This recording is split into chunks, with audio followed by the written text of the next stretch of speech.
السلام عليكم ورحمة الله تعالى وبركاته وعنا ونكسن داود يالكسو دواد برنامج كيني فيد ونكسن وحادك داو نسان جانل كقرية قد وحانا ستوسا إنكو داديهن يانيقو أها قرد محمد علي قضب هذا برنامج كاكو داوان دونتانا وحاكم ده شان أسكري وكل متى وير رأيك جيستي حركة على شباب تولد فينو شيل باور وكذا عاي دولات كمجالات بيدفو يهجميها كوريا وقوي وقعتي باسبور بين أبور داود يالكواسي وحين قضبضا وركين أو دور كرون هاتا نكسو دوادا قضبضا سيكو كليتو فافاسن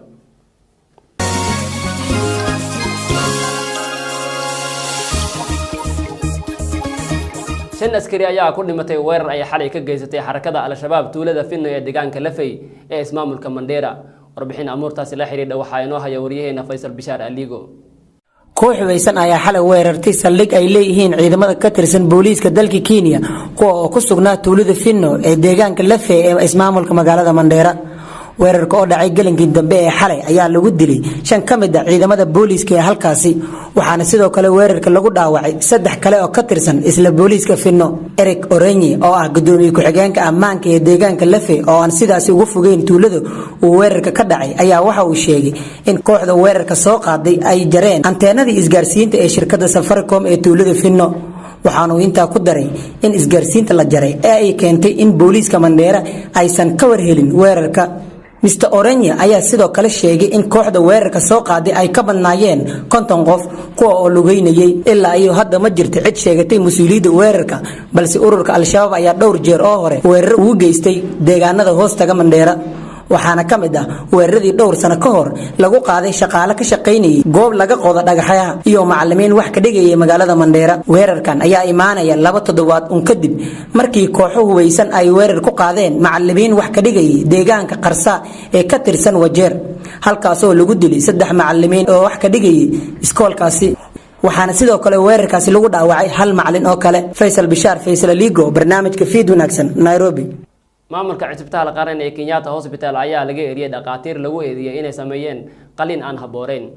waxa warkaasi noo faahfaahinaya wariyaheena Ahmed Yusuf Sheekh Abdi madaxa fulinta isbitaalada qaran ee Kenya Leila Cross ayaa sheegtay in si ku meel gaar ah shaqada looga cayriyay 4 kamid ah howlwadeennada caafimaadka oo isugu jira dhakhtar iyo kalkaaliyayaal kadib markii la ogaaday inay qof bukaan ah ku sameeyeen qaliin aanan loogu talagelin bayaan ay soo saartay ayay ku sheegtay in saraakiishaasi ay shaqada ku jireen habeenkii falkaasi u dhacay Cross ayaa intaasi ku dartay in labada qof ee la isku qalday isbitaalka la keenay maalintii axadda ahayd mid ka mid ah waxa uu baahnaa in madaxa qaliin looga sameeyo si looga soo daadiyo dhiig fariistay maskaxda halka midka kalena uu qabay barar kaga yaala madaxa oo ka dhashay dhaawac soo gaaray hase ahaatee dhaqaatiirta iyo kalkaaliyayaasha oo lagu eedeynayo inay si qoto dheer u eegin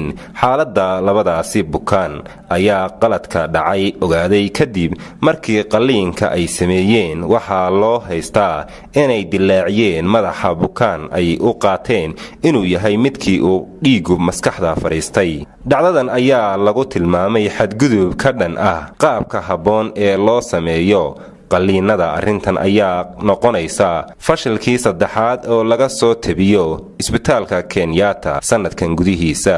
waxaa horaantii sanadkan soo baxay eedeymo ah in la faraxumeeyay haweenka halkaasi u taga adeegyada caafimaad maalmo ka hor waxaa la soo helay cunug dhalanaa 3 toddobaad oo isbitaalka laga xaday dhanka kale xogayaha guud ee ururka ay ku bahoobeen dhaqaatiirta dalkani Kenya Dr. Olugo ayaa sheegay inay shaqo joojin ku dhaqaaqayaan maalinta Isniinta ee isbuuca nagu soo socda shaqo joojintan ay dhaqaatiirta doonayaan inay sameeyaan ayaa imanaysa iyada oo barayaasha jaamacadaha dalkani ay shalay iyagana bilaabeen shaqo joojin qaran faahfaahin dheeraad ayaa ka soo baxaysa shil dhimasho iyo dhaawac sababay oo shalay duleedka ka dhacay magaalada Baydhabo waxa warkaasi inoo soo diray wariyaheena Raxiima Yuusuf Maxamed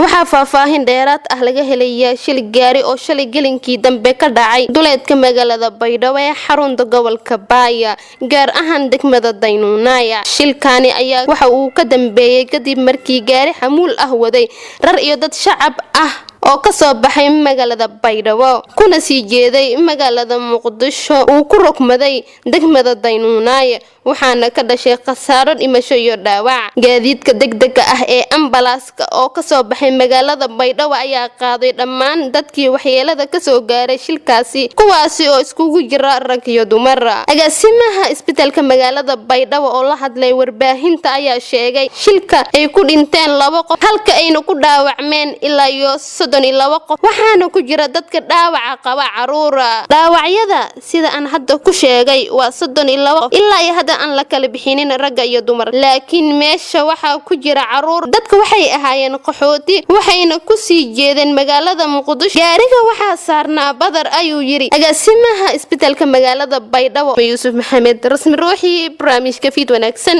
degmada Walaweyn gobolka Shabeellaha Hoose. dowladda Soomaaliya ayaa sharci darro ku tilmaantay heshiiskii dekedda Berbera. faahfaahin umuurtaas la xiriirta waxaa inoo haya waryaheena Afakaadho Maxamed Axmed. war-saxaafadeed ka soo baxay wasaaradda dekedaha iyo gaadiidka badda ee dowladda federaalka Soomaaliya ayaa lagu sheegay in dowladda aysan aqoonsanayn heshiiskii dhexmaray shirkadda DP World ee Imaaraadka iyo Jamhuuriyadda iskeed isu magacowday ee Somaliland. heshiiskan oo sidoo kale ay qayb ka tahay dowladda Ethiopia ayaa waxa uu dhigayaa in shirkadda DP World ay maamulayso dekedda Berbera iyada oo leh saami dhan 51% halka Somaliland ay yeelanayso 30%, Ethiopia ay yeelanayso 19%. war-saxaafadeedkan dowladda federaalka ah ee Soomaaliya ayaa lagu sheegay inaan lagu wargelinin heshiiska isla markaana uu hareer marsan yahay habraaca loo maray heshiisyada kan oo kale ah ama ka hor imaanaya midnimada Soomaaliya. shirkadda DP World oo maamusha dekedda weyn ee Dubai ayaa muddo sanad ahba wada hadallo kula jirtay Somaliland.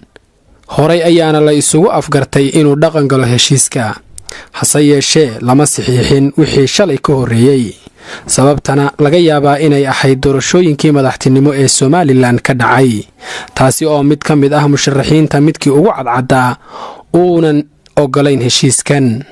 isla markaasina aan la hubin haddii uu xilka qabto in uu joojin lahaa iyo in kale. heshiiskan waxaa wada saxiixay Somaliland, DP World iyo dowladda Ethiopia oo la sheegay in ay saamigeeda ka iibsatay shirkadda Imaaraadka. inkastoo uu heshiiskan muran badan ka dhexdheliyay gudaha Somaliland haddana waxaa markii dambe ansixiyay aqalka wakiilada Somaliland balse sida ay sheegayso wasaaradda dekedda iyo gaadiidka badda Soomaaliya dowladda federaalka ah waxay soo dhaweynaysaa cid walba oo doonaysa in ay maalgashi ku samayso kheyraadka